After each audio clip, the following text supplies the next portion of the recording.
Bonjour à toutes et à tous et bienvenue à cette nouvelle édition d'Information dont voici le sommaire. Ce jeudi, la communauté internationale célèbre la journée mondiale du cancer. Il fait beaucoup moins parler de lui, mais il tue. Selon l'OMS, près de 3000 femmes développent un cancer du col de l'utérus chaque année. Le dépistage, la solution.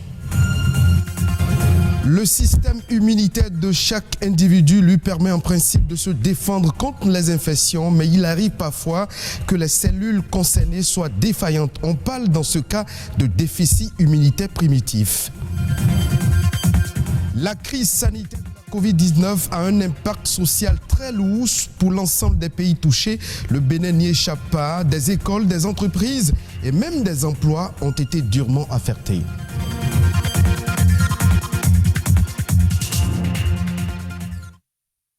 Aujourd'hui, les Nations Unies célèbrent la journée mondiale contre le cancer. Il constitue encore aujourd'hui la première cause de mortalité dans le monde entier.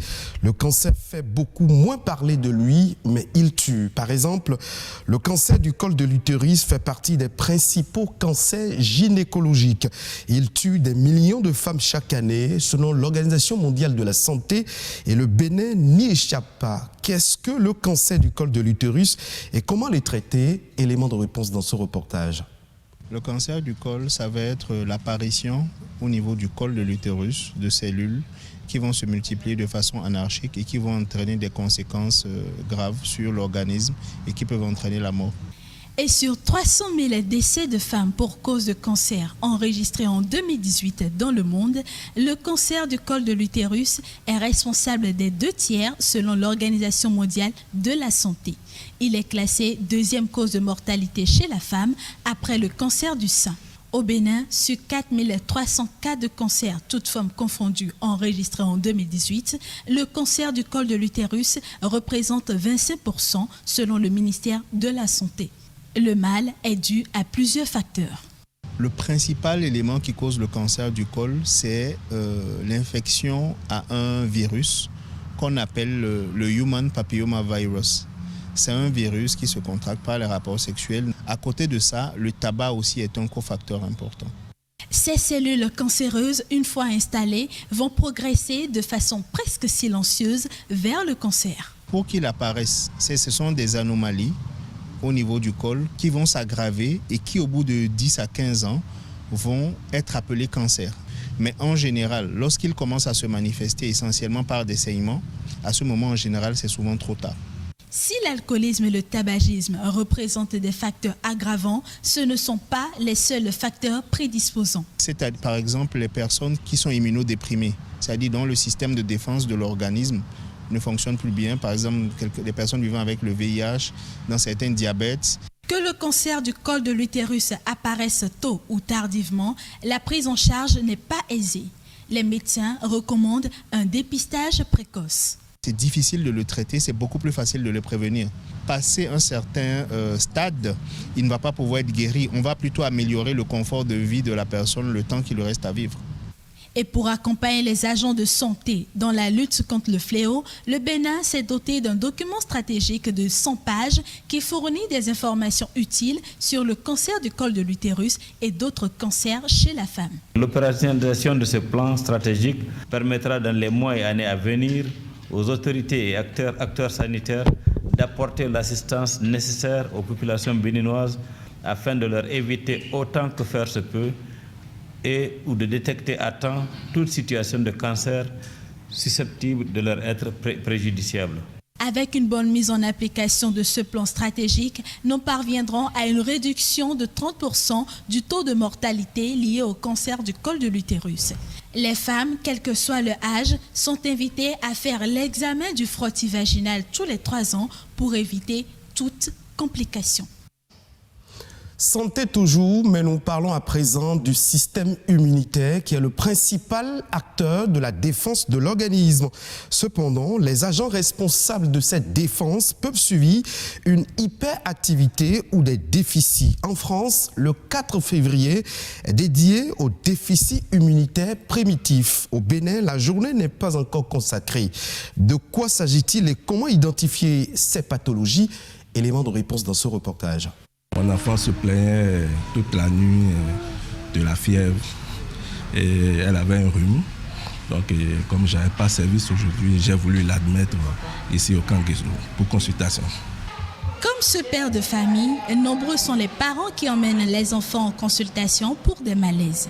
Mais quelquefois, ces maux peuvent être la conséquence d'une pathologie du système immunitaire, comme les déficits immunitaires primitifs, DIP. Le déficit, en fait, c'est un ensemble de maladies rares. Il y a plus de 350 qui ont été décrites jusqu'à ce jour. C'est génétique. Et c'est dû en fait à une déficience du système immunitaire. Au total, on distingue 8 types de déficit immunitaire primitif selon les spécialistes.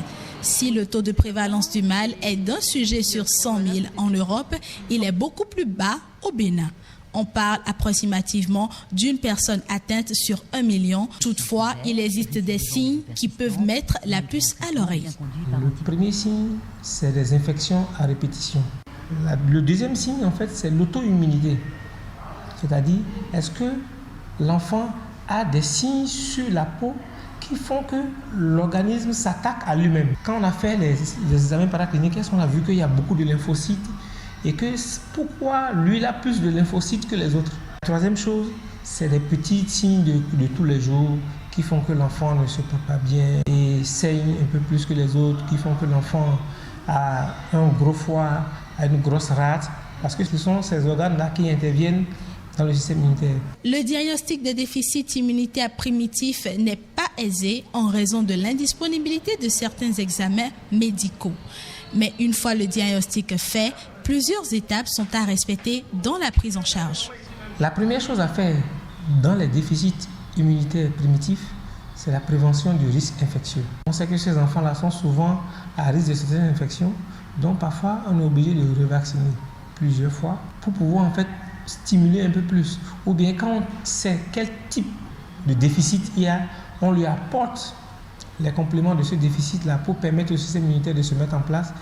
Et pendant ce temps, on le protège jusqu'à ce qu'on soit sûr que le système organique va bien. La troisième chose, c'est le suivi des complications. La quatrième chose qui est la plus importante, c'est l'éducation thérapeutique. Les enfants sont des êtres fragiles à protéger.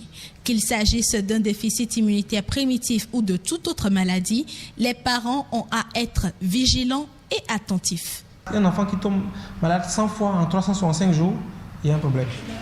Ou bien, par exemple, vous avez un enfant qui est né et il fait à peine 1 mois, 2 mois, il tombe souvent malade et il fait une infection sévère, il s'en va. Vous en faites un deuxième, le même processus.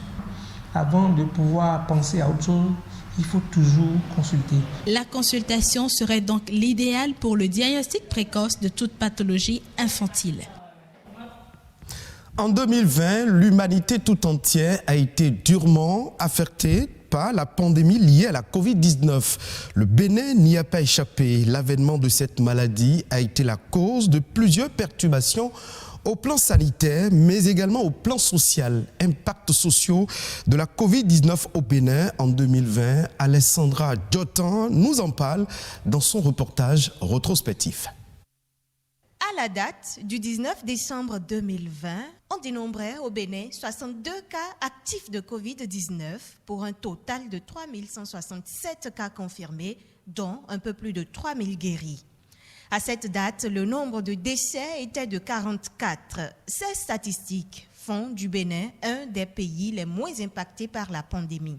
Nous pourrions nous féliciter d'avoir quelque peu surnagé. Mais ce qui se passe ailleurs indique qu'on saurait crier trop tôt victoire. Mesdames et messieurs, aux premières heures de ce lundi 16 mars 2020, les analyses effectuées au laboratoire de référence des fièvres virales hémorragiques de Cotonou ont confirmé le diagnostic du Covid-19 sur un échantillon provenant d'un cas suspect. Cette sortie du ministre de la Santé est le point de départ. Ainsi est déclaré le premier cas positif au Covid-19 au Bénin. 11 mesures vont aussitôt être mises en place par le gouvernement, mais c'est sans compter avec le caractère tenace du virus, car 1 mois plus tard, les chiffres vont exploser, contraignant le gouvernement à passer à d'autres mesures extrêmes. Je suis venu avec toute ma famille pour adorer mon Dieu, mais je me suis rendu compte que tout de suite, l'église Saint-Michel de Cotonou est actuellement fermée. L'église est vide. Il y a seulement quelques personnes qui sont venues adorer le Saint-Sacrement. Sur l'ensemble du territoire, lieux de culte et écoles sont fermés. Les compagnies de transport en commun interdits d'activité. Les opérateurs économiques reçoivent aussi un coup dur. Les entreprises tournées vers l'international, l'import-export, le tourisme, l'hôtellerie et dans une moindre mesure, la restauration et bars sont les plus touchés. On a procédé à une mise à pied économique de 1 mois renouvelable. Mais cela nous contraint à payer un minimum du tiers du salaire à tout le monde. Les 2 passagers exigés ne nous arrangent pas. Dans ces conditions, comment allons-nous rentabiliser notre activité afin de payer le propriétaire du véhicule? Le 11 mai, le cordon sanitaire sera levé. Les écoles vont également rouvrir avec l'aide du gouvernement. Tous les élèves ont eu droit à leur masque ce matin. Donc dans les salles de classe, vous n'allez pas voir un seul élève sans masque. Autre mesure du gouvernement, saluée de tous, la mise à disposition d'une enveloppe financière en guise d'assistance aux opérateurs économiques durement touchés. Donc cet effort substantiel, même s'il n'a pas touché tous les Béninois, a été une occasion pour le gouvernement de se signaler dans son attention aux difficultés des uns et des autres. Sans confinement ni couvre-feu, le Bénin a plus ou moins réussi à contenir la propagation de la Covid-19 en 2020. Plus que jamais, l'état de veille doit être maintenu si l'on veut éviter le pire. L'actualité au plan national, c'est aussi à travers la nation en bref et en images. Un condensé des faits importants ayant marqué le Bénin durant ces dernières 48 heures. C'est un résumé signé Nadège Omolade Sané.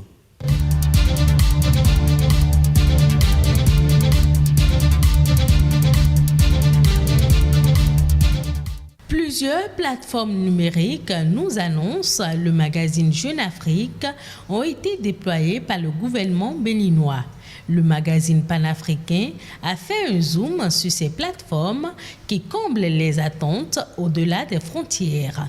Selon l'auteur de l'article, il est aujourd'hui possible d'accéder à des informations complètes sur plus de 660 services publics et de se faire délivrer en ligne plus de 72 prestations de l'État, dont 10 e-services totalement dématérialisés. Création d'entreprises, paiement d'impôts, obtention de visas, vérification des résultats des examens et concours, orientation dont les études sont désormais possibles en ligne grâce aux plateformes telles que monentreprise.bj, servicepublic.bj, e-visa.gouv.bj, e-résultats.bj, après-mon-bac.bj.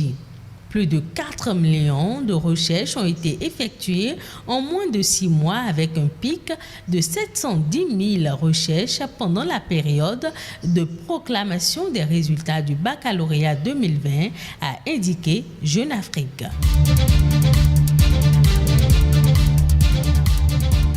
Le gouvernement a lancé le processus de paiement des indemnités aux personnes affectées par la construction de la Société des ciments du Bénin, Lafarge, Donigbolo à Pobé. Enclenché depuis 1970, sans aller à son terme, le processus d'expropriation portant sur un domaine de 200 hectares vient d'aboutir à l'indemnisation effective des personnes affectées.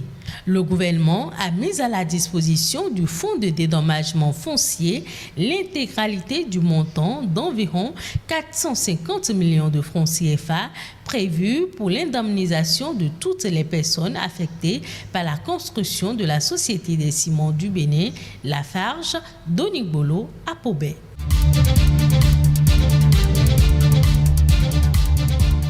Les résultats provisoires de l'attribution des fréquences 2020 au Bénin sont connus.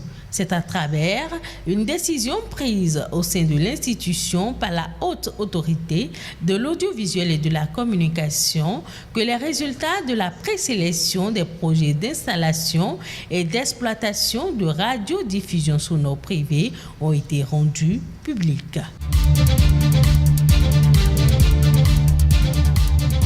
Un nouveau centre de formation de jeunes footballeurs vient d'être créé à Parakou. Dénommé Sporting Club Gigi Riva de Parakou, ce centre a été créé par un médecin italien vivant au Bénin depuis 2018. L'objectif, selon l'initiateur, est de constituer un vivier pour les équipes de football des moins de 13 et des moins de 17.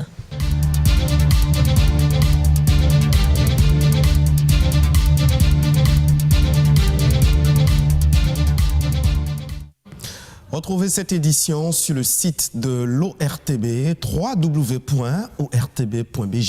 Merci de nous avoir suivis.